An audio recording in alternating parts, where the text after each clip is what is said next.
This is a continuation of Red Nails by Robert E. Howard, comprising Part 2. Part 2, by the blaze of the fire jewels. Valeria awoke with a start to the realization that a gray dawn was stealing over the plain. She sat up, rubbing her eyes. Conan squatted beside the cactus, cutting off the thick pears and dexterously twitching out the spikes. "You didn't awake me," she accused. "You let me sleep all night." "You were tired," he answered.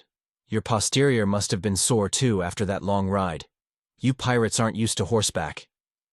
"What about yourself?" she retorted. "I was a Kozak before I was a pirate," he answered. "They live in the saddle. I snatch naps like a panther watching beside the trail for a deer to come by. My ears keep watch while my eyes sleep." And indeed the giant barbarian seemed as much refreshed as if he had slept the whole night on a golden bed. Having removed the thorns and peeled off the tough skin, he handed the girl a thick, juicy cactus leaf. "Skin your teeth in that pear. It's food and drink to a desert man. I was a chief of the Zuagirs once, desert men who live by plundering the caravans." "Is there anything you haven't been?" inquired the girl, half in derision and half in fascination. "I've never been king of an Hyborian kingdom," he grinned, taking an enormous mouthful of cactus. "But I've dreamed of being even that. I may be too someday. Why shouldn't I?" She shook her head in wonder at his calm audacity and fell to devouring her pear. She found it not unpleasing to the palate and full of cool and thirst-satisfying juice. Finishing his meal, Conan wiped his hands in the sand, rose, ran his fingers through his thick black mane, hitched at his sword belt, and said, "Well, let's go. If the people in that city are going to cut our throats, they may as well do it now before the heat of the day begins." His grim humor was unconscious, but Valeria reflected that it might be prophetic. She too hitched her sword belt as she rose. Her terrors of the night were past. The roaring dragons of the distant forest were like a dim dream. There was a swagger in her stride as she moved off beside the Cimmerian. Whatever perils lay ahead of them, their foes would be men. And Valeria of the Red Brotherhood had never seen the face of the man she feared.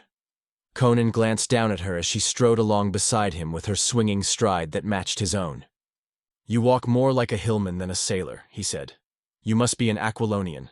The sons of Darfar never burnt your white skin brown. Many a princess would envy you." "I am from Aquilonia," she replied. His compliments no longer irritated her. His evident admiration pleased her. For another man to have kept her watch while she slept would have angered her. She had always fiercely resented any man's attempting to shield or protect her because of her sex, but she found a secret pleasure in the fact that this man had done so, and he had not taken advantage of her fright and the weakness resulting from it. After all, she reflected, her companion was no common man. The sun rose behind the city, turning the towers to a sinister crimson. "Black last night against the moon," grunted Conan, his eyes clouding with the abysmal superstition of the barbarian. "Blood red as a threat of blood against the sun this dawn. I do not like this city." But they went on, and as they went, Conan pointed out the fact that no road ran to the city from the north. "No cattle have trampled the plain on this side of the city," said he. "No plowshare has touched the earth for years, maybe centuries. But look, once this plain was cultivated." Valeria saw the ancient irrigation ditches he indicated, half-filled in places and overgrown with cactus.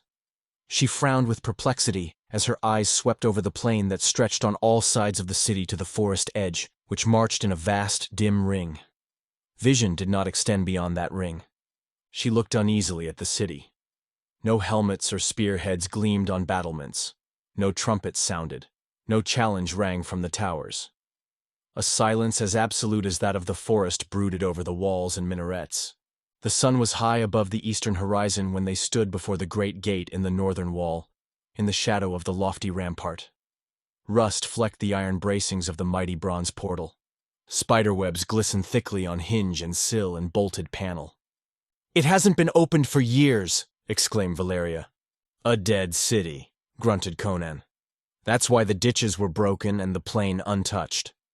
"But who built it? Who dwelt here? Where did they go?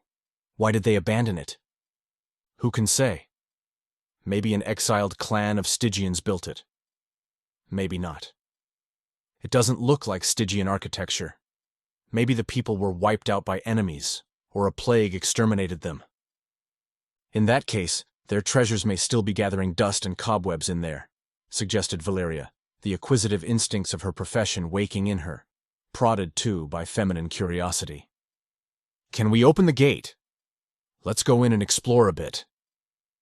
Conan eyed the heavy portal dubiously, but placed his massive shoulder against it and thrust with all the power of his muscular calves and thighs. With a rasping screech of rusty hinges, the gate moved ponderously inward, and Conan straightened and drew his sword. Valeria stared over his shoulder and made a sound indicative of surprise. They were not looking into an open street or court as one would have expected. The opened gate, or door, gave directly into a long, broad hall, which ran away and away until its vista grew indistinct in the distance. It was of heroic proportions, and the floor of a curious red stone, cut in square tiles, that seemed to smolder as if with the reflection of flames. The walls were of a shiny green material. "Jade, or I'm a Shemite," swore Conan. "Not in such quantity," protested Valeria. "I've looted enough from the Khitan caravans to know what I'm talking about," he asserted. "That's jade." The vaulted ceiling was of lapis lazuli, adorned with clusters of great green stones that gleamed with a poisonous radiance. "Green firestones," growled Conan. "That's what the people of Punt call them. They're supposed to be the petrified eyes of those prehistoric snakes the ancients called golden serpents. They glow like a cat's eyes in the dark. At night this hall would be lighted by them, but it would be a hellishly weird illumination. Let's look around. We might find a cache of jewels." "Shut the door," advised Valeria. "I'd hate to have to outrun a dragon down this hall." Conan grinned and replied, "I don't believe the dragons ever leave the forest." But he complied, and pointed out the broken bolt on the inner side. "I thought I heard something snap when I shoved against it. That bolt's freshly broken. Rust has eaten nearly through it. If the people ran away, why should it have been bolted on the inside?" "They undoubtedly left by another door," suggested Valeria. She wondered how many centuries had passed since the light of outer day had filtered into that great hall through the open door.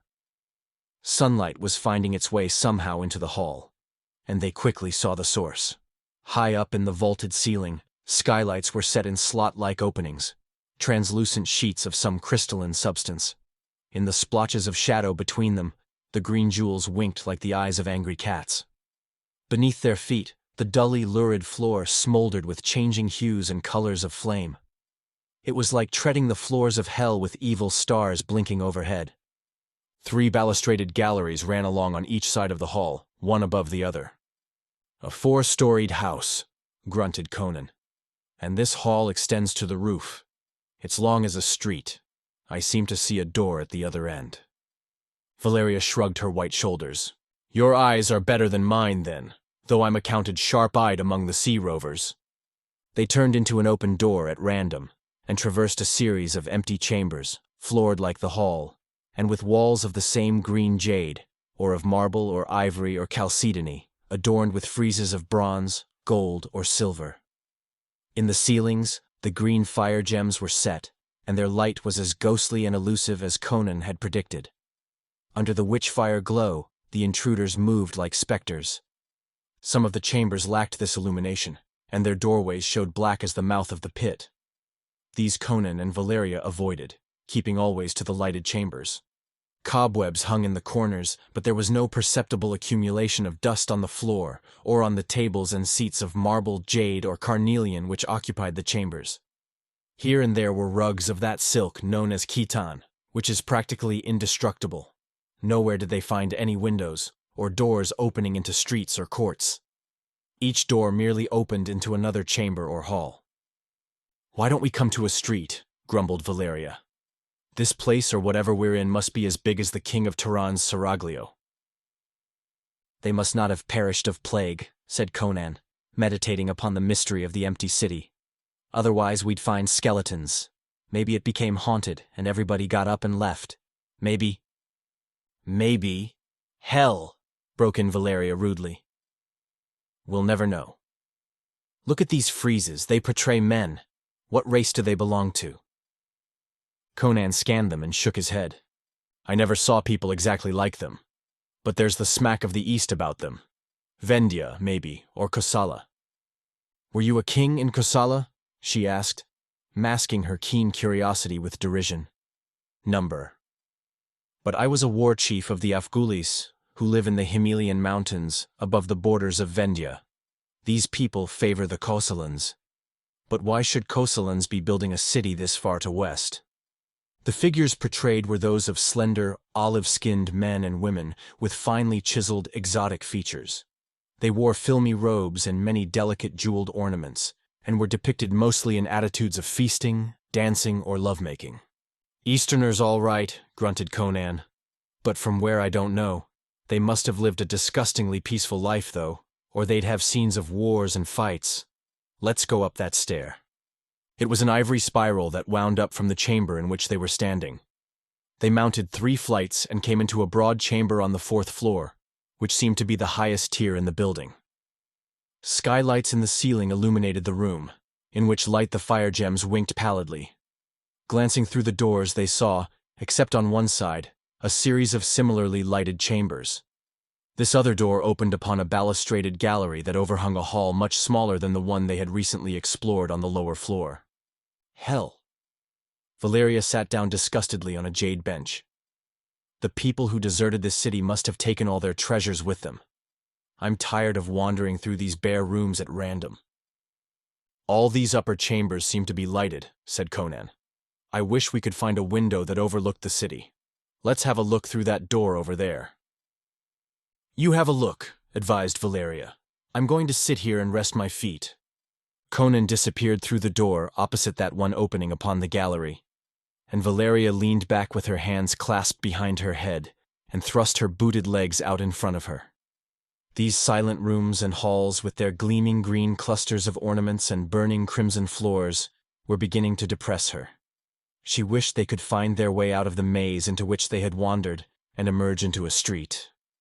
She wondered idly what furtive, dark feet had glided over those flaming floors in past centuries. How many deeds of cruelty and mystery those winking ceiling gems had blazed down upon. It was a faint noise that brought her out of her reflections. She was on her feet with her sword in her hand before she realized what had disturbed her. Conan had not returned, and she knew it was not he that she had heard. The sound had come from somewhere beyond the door that opened onto the gallery. Soundlessly, in her soft leather boots, she glided through it, crept across the balcony, and peered down between the heavy balustrades. A man was stealing along the hall. The sight of a human being in this supposedly deserted city was a startling shock. Crouching down behind the stone balusters, with every nerve tingling, Valeria glared down at the stealthy figure. The man in no way resembled the figures depicted on the friezes. He was slightly above middle height, very dark, though not negroid. He was naked, but for a scanty silk clout that only partly covered his muscular hips, and a leather girdle, a hand's breadth broad, about his lean waist. His long black hair hung in lank strands about his shoulders, giving him a wild appearance. He was gaunt, but knots and cords of muscles stood out on his arms and legs, without that fleshy padding that presents a pleasing symmetry of contour. He was built with an economy that was almost repellent, yet it was not so much his physical appearance as his attitude that impressed the woman who watched him. He slunk along, stooped in a semi-crouch, his head turning from side to side. He grasped a wide-tipped blade in his right hand, and she saw it shake with the intensity of the emotion that gripped him. He was afraid, trembling in the grip of some dire terror. When he turned his head, she caught the blaze of wild eyes among the lank strands of black hair. He did not see her. On tiptoe, he glided across the hall and vanished through an open door. A moment later, she heard a choking cry, and then silence fell again. Consumed with curiosity, Valeria glided along the gallery until she came to a door above the one through which the man had passed. It opened into another, smaller gallery that encircled a large chamber. This chamber was on the 3rd floor, and its ceiling was not so high as that of the hall. It was lighted only by the firestones, and their weird green glow left the spaces under the balcony in shadows. Valeria's eyes widened. The man she had seen was still in the chamber. He lay face down on a dark crimson carpet in the middle of the room. His body was limp, his arms spread wide. His curved sword lay near him. She wondered why he should lie there so motionless. Then her eyes narrowed as she stared down at the rug on which he lay. Beneath and about him the fabric showed a slightly different color, a deeper, brighter crimson. Shivering slightly, she crouched down closer behind the balustrade, intently scanning the shadows under the overhanging gallery. They gave up no secret. Suddenly, another figure entered the grim drama. He was a man similar to the first, and he came in by a door opposite that which gave upon the hall. His eyes glared at the sight of the man on the floor, and he spoke something in a staccato voice that sounded like "Chikmek." The other did not move. The man stepped quickly across the floor, bent, gripped the fallen man's shoulder, and turned him over. A choking cry escaped him as the head fell back limply, disclosing a throat that had been severed from ear to ear. The man let the corpse fall back upon the blood-stained carpet and sprang to his feet, shaking like a wind-blown leaf. His face was an ashy mask of fear, but with one knee flexed for flight, he froze suddenly, became as immobile as an image, staring across the chamber with dilated eyes. In the shadows beneath the balcony, a ghostly light began to glow and grow, a light that was not part of the firestone gleam. Valeria felt her hair stir as she watched it. For dimly visible in the throbbing radiance, there floated a human skull. And it was from this skull, human yet appallingly misshapen, that the spectral light seemed to emanate. It hung there like a disembodied head, conjured out of night and the shadows, growing more and more distinct. Human, and yet not human, as she knew humanity. The man stood motionless, an embodiment of paralyzed horror, staring fixedly at the apparition. The thing moved out from the wall and a grotesque shadow moved with it. Slowly, the shadow became visible as a man-like figure whose naked torso and limbs shone whitely, with the hue of bleached bones. The bare skull on its shoulders grinned eyelessly, in the midst of its unholy nimbus, and the man confronting it seemed unable to take his eyes from it. He stood still, his sword dangling from nerveless fingers, on his face the expression of a man bound by the spells of a mesmerist. Valeria realized that it was not fear alone that paralyzed him. Some hellish quality of that throbbing glow had robbed him of his power to think and act. She herself, safely above the scene, felt the subtle impact of a nameless emanation that was a threat to sanity. The horror swept toward its victim, and he moved at last, but only to drop his sword and sink to his knees, covering his eyes with his hands.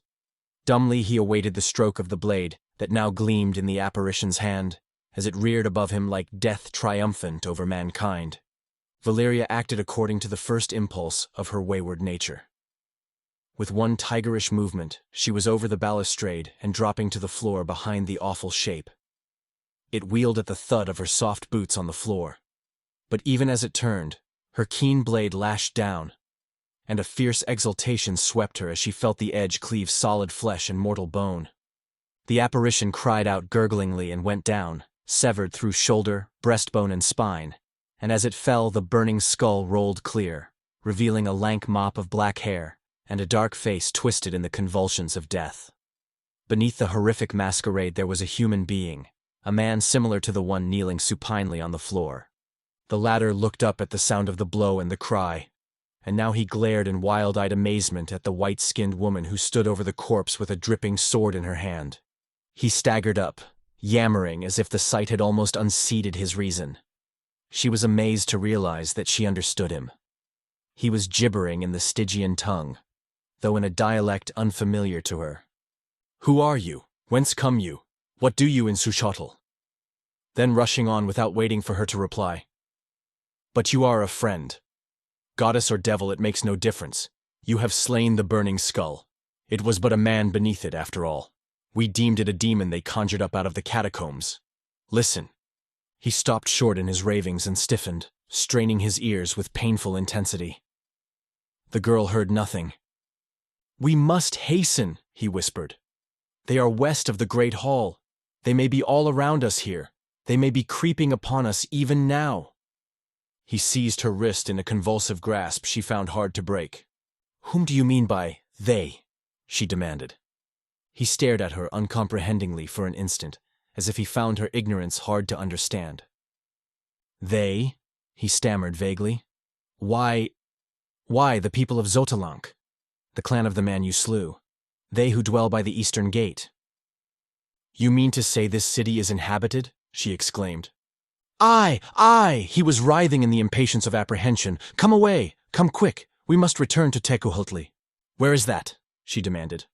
"The quarter by the western gate." He had her wrist again and was pulling her toward the door through which he had first come. Great beads of perspiration dripped from his dark forehead, and his eyes blazed with terror. "Wait a minute!" she growled, flinging off his hand. "Keep your hands off me or I'll split your skull! What's all this about? Who are you? Where would you take me?" He took a firm grip on himself, casting glances to all sides, and began speaking so fast his words tripped over each other. "My name is Techotl. I am of Tecuhltli. I and this man who lies with his throat cut came into the halls of science to try and ambush some of the Xotalankas. But we became separated, and I returned here to find him with his gullet slit. The burning skull did it, I know, just as he would have slain me had you not killed him. But perhaps he was not alone. Others may be stealing from Xotalanc. The gods themselves blench at the fate of those they take alive." At the thought he shook, as with an ague, and his dark skin grew ashy. Valeria frowned puzzledly at him. She sensed intelligence behind this rigmarole, but it was meaningless to her. She turned toward the skull, which still glowed and pulsed on the floor, and was reaching a booted toe tentatively toward it, when the man who called himself Techotl sprang forward with a cry. "Do not touch it! Do not even look at it! Madness and death lurk in it. The wizards of Xotalanc understand its secret. They found it in the catacombs, where lie the bones of terrible kings who ruled in Suchotl in the black centuries of the past.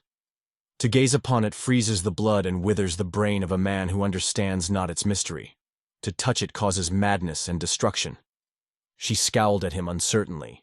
He was not a reassuring figure, with his lean, muscle-knotted frame and snaky locks. In his eyes, behind the glow of terror, lurked a weird light she had never seen in the eyes of a man wholly sane. Yet he seemed sincere in his protestations. "Come," he begged, reaching for her hand, and then recoiling as he remembered her warning. "You are a stranger.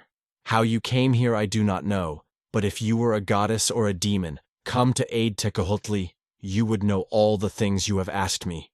You must be from beyond the great forest, whence our ancestors came. But you are our friend, or you would not have slain my enemy. Come quickly, before the Xotalankas find us and slay us." From his repellent, impassioned face, she glanced to the sinister skull, smoldering and glowing on the floor near the dead man. It was like a skull seen in a dream, undeniably human, yet with disturbing distortions and malformations of contour and outline. In life, the wearer of that skull must have presented an alien and monstrous aspect. Life? It seemed to possess some sort of life of its own. Its jaws yawned at her and snapped together. Its radiance grew brighter, more vivid, yet the impression of nightmare grew too. It was a dream. All life was a dream. It was Techotl's urgent voice which snapped Valeria back from the dim gulfs whither she was drifting. "Do not look at the skull! Do not look at the skull!" It was a far cry from across unreckoned voids. Valeria shook herself like a lion shaking his mane. Her vision cleared. Techotl was chattering. In life it housed the awful brain of a king of magicians. It holds still the life and fire of magic drawn from outer spaces. With a curse, Valeria leaped, lithe as a panther, and the skull crashed to flaming bits under her swinging sword. Somewhere in the room, or in the void, or in the dim reaches of her consciousness, an inhuman voice cried out in pain and rage. Techotl's hand was plucking at her arm, and he was gibbering. "You have broken it. You have destroyed it. Not all the black arts of Xotalanc can rebuild it. Come away quickly now." "But I can't go," she protested. "I have a friend somewhere nearby." The flare of his eyes cut her short as he stared past her with an expression grown ghastly. She wheeled just as 4 men rushed through as many doors, converging on the pair in the center of the chamber. They were like the others she had seen, the same knotted muscles bulging on otherwise gaunt limbs, the same lank blue-black hair, the same mad glare in their wide eyes. They were armed and clad like Techotl, but on the breast of each was painted a white skull. There were no challenges or war cries. Like blood-mad tigers, the men of Xotalanc sprang at the throats of their enemies. Tetzcoatl met them with the fury of desperation, ducked the swipe of a wide-headed blade, and grappled with the wielder, and bore him to the floor where they rolled and wrestled in murderous silence. The other three swarmed on Valeria, their weird eyes red as the eyes of mad dogs. She killed the first who came within reach before he could strike a blow, her long straight blade splitting his skull even as his own sword lifted for a stroke. She sidestepped a thrust, even as she parried a slash. Her eyes danced, and her lips smiled without mercy. Again she was Valeria of the Red Brotherhood, and the hum of her steel was like a bridal song in her ears. Her sword darted past a blade that sought to parry and sheathed 6 inches of its point in a leather-guarded midriff. The man gasped agonizedly and went to his knees, but his tall mate lunged in ferocious silence, raining blow on blow so furiously that Valeria had no opportunity to counter. She stepped back coolly, parrying the strokes and watching for her chance to thrust home. He could not long keep up that flailing whirlwind. His arm would tire, his wind would fail, he would weaken, falter, and then her blade would slide smoothly into his heart. A sidelong glance showed her Tetzcoatl kneeling on the breast of his antagonist and striving to break the other's hold on his wrist and to drive home a dagger. Sweat beaded the forehead of the man facing her, and his eyes were like burning coals. Smite as he would, he could not break past nor beat down her guard. His breath came in gusty gulps. His blows began to fall erratically. She stepped back to draw him out, and felt her thighs locked in an iron grip. She had forgotten the wounded man on the floor. Crouching on his knees, he held her with both arms locked about her legs, and his mate croaked in triumph and began working his way around to come at her from the left side. Valeria wrenched and tore savagely, but in vain. She could free herself of this clinging menace with a downward flick of her sword, but in that instant the curved blade of the tall warrior would crash through her skull. The wounded man began to worry at her bare thigh with his teeth like a wild beast. She reached down with her left hand and gripped his long hair, forcing his head back so that his white teeth and rolling eyes gleamed up at her. The tall Xotalanc cried out fiercely and leaped in, smiting with all the fury of his arm. Awkwardly she parried the stroke, and it beat the flat of her blade down on her head so that she saw sparks flash before her eyes and staggered. Up went the sword again, with a low, beast-like cry of triumph, and then a giant form loomed behind the Xotalanc, and steel flashed like a jet of blue lightning. The cry of the warrior broke short, and he went down like an ox beneath the poleaxe, his brains gushing from his skull that had been split to the throat. "Conan!" gasped Valeria. In a gust of passion she turned on the Xotalanc, whose long hair she still gripped in her left hand. "Dog of hell!" Her blade swished as it cut the air in an upswinging arc with a blur in the middle, and the headless body slumped down, spurting blood. She hurled the severed head across the room. What the devil's going on here? Conan bestrode the corpse of the man he had killed, broadsword in hand, glaring about him in amazement. Tetzcoatl was rising from the twitching figure of the last Xotalanc, shaking red drops from his dagger. He was bleeding from the stab deep in the thigh. He stared at Conan with dilated eyes. "What is all this?" Conan demanded again, not yet recovered from the stunning surprise of finding Valeria engaged in a savage battle with these fantastic figures in a city he had thought empty and uninhabited. Returning from an aimless exploration of the upper chambers to find Valeria missing from the room where he had left her, he had followed the sounds of strife that burst on his dumbfounded ears. "5 dead dogs!" exclaimed Tetzcoatl, his flaming eyes reflecting a ghastly exultation. 5 slain. 5 crimson nails for the Black Pillar. The gods of blood be thanked. He lifted quivering hands on high, and then, with the face of a fiend, he spat on the corpses and stamped on their faces, dancing in his ghoulish glee. His recent allies eyed him in amazement, and Conan asked, in the Aquilonian tongue, "Who is this madman?" Valeria shrugged her shoulders. "He says his name's Tetzcoatl. From his babblings I gather that his people live at one end of this crazy city, and these others at the other end. Maybe we'd better go with him. He seems friendly, and it's easy to see that the other clan isn't." Tetzotl had ceased his dancing and was listening again, his head tilted sidewise, dog-like, triumph struggling with fear in his repellent countenance. "Come away now," he whispered. "We have done enough. 5 dead dogs. My people will welcome you. They will honor you. But come, it is far to Tekuhotli. At any moment the Xotalankas may come on us in numbers too great even for your swords." "Lead the way," grunted Conan.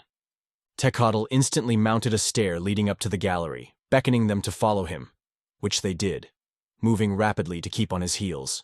Having reached the gallery, he plunged into a door that opened toward the west and hurried through chamber after chamber, each lighted by skylights or green fire jewels. "What sort of a place can this be?" muttered Valeria under her breath. "Crom knows," answered Conan. "I've seen his kind before, though. They live on the shores of Lake Zuad, near the border of Kush. They're a sort of mongrel Stygians, mixed with another race that wandered into Stygia from the east some centuries ago and were absorbed by them. They're called Tlazitlans. I'm willing to bet it wasn't they who built this city, though." Techotl's fear did not seem to diminish as they drew away from the chamber where the dead men lay. He kept twisting his head on his shoulder to listen for sounds of pursuit, and stared with burning intensity into every doorway they passed. Valeria shivered in spite of herself. She feared no man. But the weird floor beneath her feet, the uncanny jewels over her head, dividing the lurking shadows among them, the stealth and terror of their guide, impressed her with a nameless apprehension, a sensation of lurking, inhuman peril. "They may be between us and Tekuhotli," he whispered once. "We must beware, lest they be lying in wait."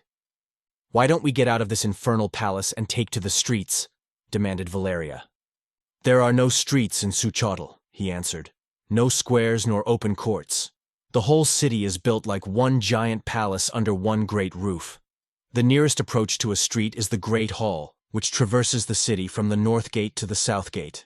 The only doors opening into the outer world are the city gates, through which no living man has passed for 50 years. "How long have you dwelt here?" asked Conan. "I was born in the castle of Tekuhotli 35 years ago. I have never set foot outside the city. For the love of the gods, let us go silently. These halls may be full of lurking devils. Olmec shall tell you all when we reach Tekuhotli." So in silence they glided on with the green firestones blinking overhead and the flaming floors smoldering under their feet. And it seemed to Valeria as if they fled through hell, guided by a dark-faced, lank-haired goblin. Yet it was Conan who halted them as they were crossing an unusually wide chamber. His wilderness-bred ears were keener even than the ears of Techotl, whetted though these were by a lifetime of warfare in those silent corridors. "You think some of your enemies may be ahead of us, lying in ambush." "They prowl through these rooms at all hours," answered Techotl, "as do we. The halls and chambers between Tekuhotli and Xotalanc are a disputed region, owned by no man. We call it the Halls of Silence. Why do you ask?" "Because men are in the chambers ahead of us," answered Conan. "I heard steel clink against stone." Again a shaking seized Techotl, and he clenched his teeth to keep them from chattering. "Perhaps they are your friends," suggested Valeria. "We dare not chance it," he panted, and moved with frenzied activity.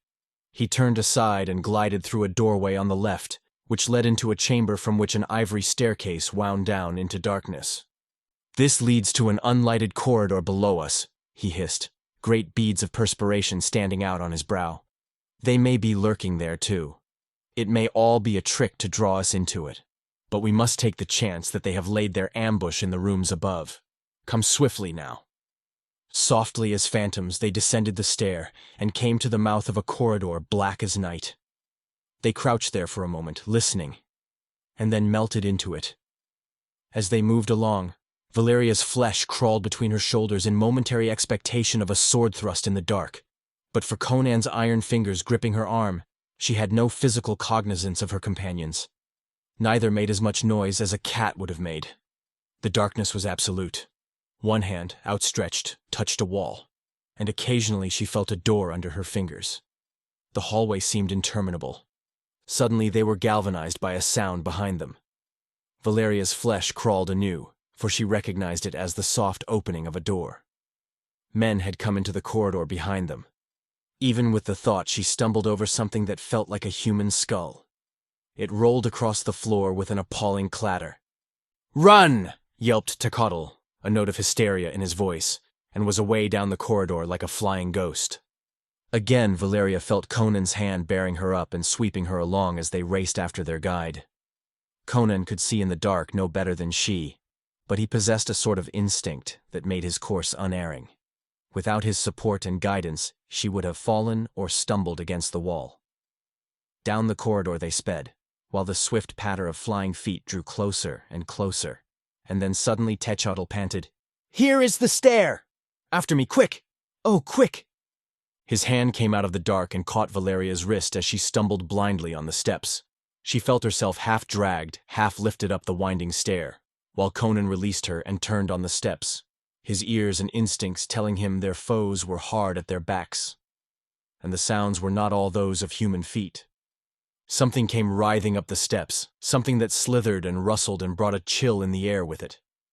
Conan lashed down with his great sword, and felt the blade shear through something that might have been flesh and bone, and cut deep into the stair beneath. Something touched his foot that chilled like the touch of frost, and then the darkness beneath him was disturbed by a frightful thrashing and lashing, and a man cried out in agony. The next moment Conan was racing up the winding staircase, and through a door that stood open at the head. Valeria and Techotl were already through, and Techotl slammed the door and shot a bolt across it, the first Conan had seen since they left the outer gate. Then he turned and ran across the well-lighted chamber into which they had come.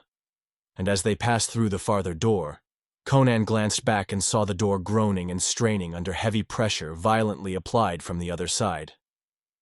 Though Techotl did not abate either his speed or his caution, he seemed more confident now. He had the air of a man who has come into familiar territory, within call of friends. But Conan renewed his terror by asking, "What was that thing that I fought on the stair?"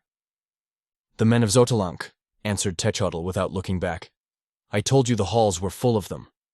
"This wasn't a man," grunted Conan. "It was something that crawled, and it was as cold as ice to the touch. I think I cut it asunder. It fell back on the men who were following us, and must have killed one of them in its death throes." Techotl's head jerked back, his face ashy again. Convulsively he quickened his pace. "It was the Crawler, a monster they have brought out of the catacombs to aid them. What it is, we do not know, but we have found our people hideously slain by it. In Set's name, hasten. If they put it on our trail, it will follow us to the very doors of Tecuhltli." "I doubt it," grunted Conan. "That was a shrewd cut I dealt it on the stair." "Hasten, hasten," groaned Techotl. They ran through a series of green-lit chambers, traversed a broad hall, and halted before a giant bronze door. Techotl said, "This is Tecuhltli." This concludes the second part of 5 total of Red Nails by Robert E. Howard, produced by Best Audiobooks for free.